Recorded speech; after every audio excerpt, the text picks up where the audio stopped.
In accordance with international maritime regulations, there are some points of safety information that you must be made aware of before you're permitted to begin working.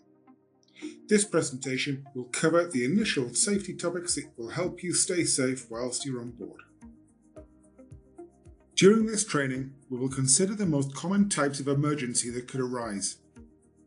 We'll discuss effective methods of communication that we can use to promote calm during an emergency in order that the passengers will follow our instructions. Much of this information can be found on the ship's muster list, which we'll look at a little later. We will describe alarms used during the development of different emergency situations and discuss what actions are expected of the guests and crew upon hearing each alarm. We'll look at how to identify escape routes, not just for our own safety, but also so that we can direct passengers to the nearest safe area. Everyone on board is issued with a life jacket, and we'll see a demonstration of how to wear it correctly. While we live and work on board our ship, we're also our own emergency responders. At sea, we can't just dial 911 and expect help to arrive. So we'll look at how the ship is safeguarded against fire and smoke, how they may be detected, and what we must do upon discovering, or even if we suspect smoke or fire. To that end, we'll see the different types of portable fire extinguisher we carry and how each are to be used.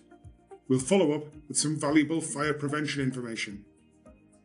And we'll look at how we can isolate the effects of fire, smoke and flooding by the operation of our watertight and splash-tight doors and the fire screen doors.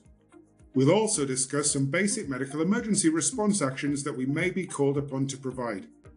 And lastly, we'll cover some of the basic safety procedures and guidelines that we have in place to protect us while we're at work.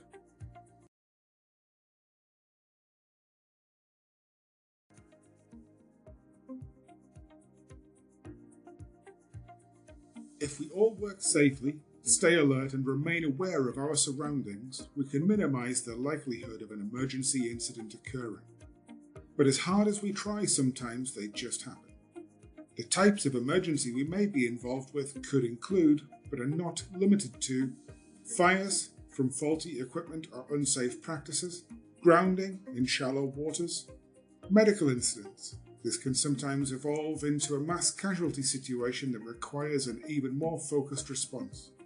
Explosions rarely, but sometimes can occur, either through catastrophic machinery failures or even through terrorist activity.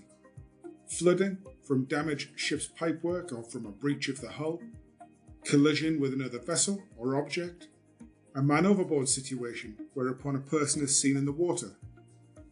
And finally, we could have a security incident that requires basic actions from all of us.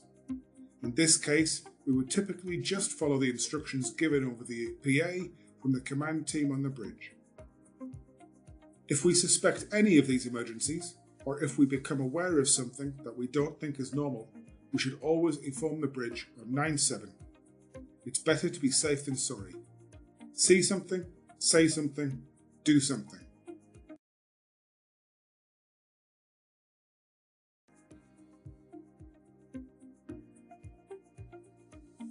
In an emergency, it is very important to communicate effectively. Otherwise, vital information could be lost when reporting the initial incident. When reporting, stay calm. Speak clearly in English and not too quickly. State your name, function, and location, and explain what is happening. Listen to the response from the other person and follow their instructions if any are given.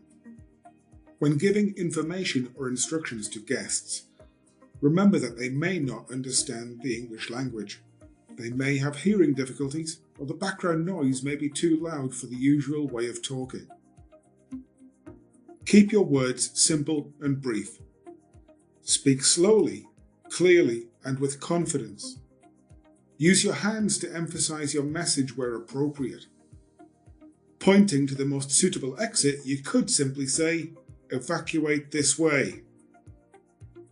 Maybe point to the overhead speakers to get passengers to listen to announcements. Or raise and lower your arms in front of you with your palms pointed down to show that they should keep the noise down. And do whatever you can to keep all around you informed.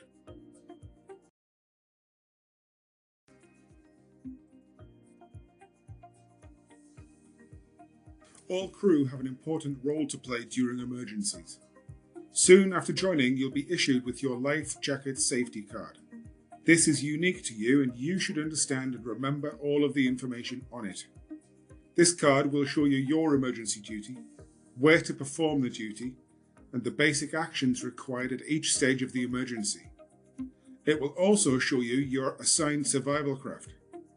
This card is very important, don't lose it. The information on your emergency card is taken from the ship's muster list. The muster list is the master document required and approved by shoreside authorities that accounts for all officers and crew working on board. It shows your assigned emergency function, your survival craft assignment, and describes alarms for each stage of the emergency along with the basic actions required. Here we can see an example muster list showing the alarms and stages of emergency. In the main body of the poster are rows of information for the emergency cards of every person on board, showing emergency duties, emergency duty positions, and survival craft assignments. Other key information is also displayed on the muster list as required by regulations. Copies of the muster list can be found on the bridge, at the ECR, at muster control, and typically in a prominent position in the crew accommodation area, such as by the crew mess.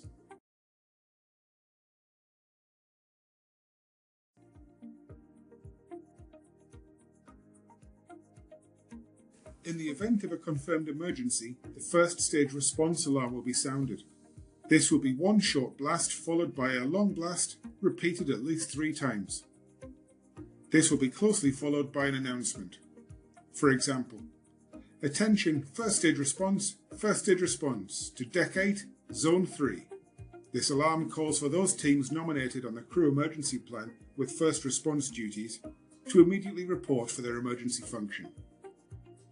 If the situation cannot be dealt with by the assessment team alone, the on-scene commander will update command and control on the bridge, who may call upon extra manpower or even escalate to the next stage of response and sound the crew alert.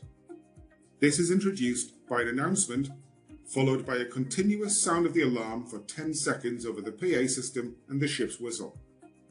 All guest services must stop immediately, and all crew members now follow the instructions on their emergency card. Collect life jacket, warm clothing, etc., if it's safe to do so, and report to their assigned emergency duty position.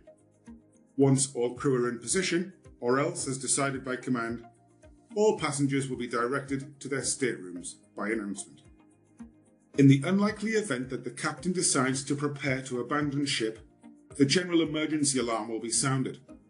This is 7 or more short blasts followed by one long blast of the alarms and the ship's whistle, followed by an announcement. At this stage, all passengers now proceed to their muster stations with their life jackets, medication, warm clothing, etc.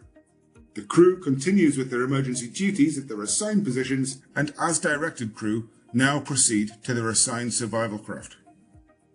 So we all know the mothership is the best lifeboat. But if the captain determines the safest course of action is to abandon ship, then the order will be given by announcement over the ship's PA system. Lifeboats and life rafts are lowered to the water. In addition to the audible emergency alarm signals, there are flashing emergency lights on the deckhead in public areas. These will aid passengers with hearing difficulties in the event of an emergency being announced. In the event of a man overboard, a separate dedicated alarm is sounded. This is 3 long blasts on the ship's alarm bells and whistles. If you see anyone fall overboard, or see someone in the water in distress, shout, "Man overboard!" to raise the alarm in your area. Throw the nearest lifebuoy or other buoyant materials into the water, near to but not at the person in distress, and call 9-7 to raise the alarm with the bridge. Try to keep the person in your sight pointing may help. Get anyone around you to help with some or all of these critical tasks. Here is a demonstration of the actions to be taken if you discover a person in the water. If you see someone fall overboard, immediately yell in a loud voice, "Man overboard." Man overboard! Call the bridge! Man overboard! Port side! Keep your eyes on the person in the water and send someone to call the bridge. If a life ring is nearby, throw it to the person in the water. The bridge will send out rescue equipment. The man overboard team will be activated to recover the person from the water. Nearby ships in the area will also be alerted to provide assistance.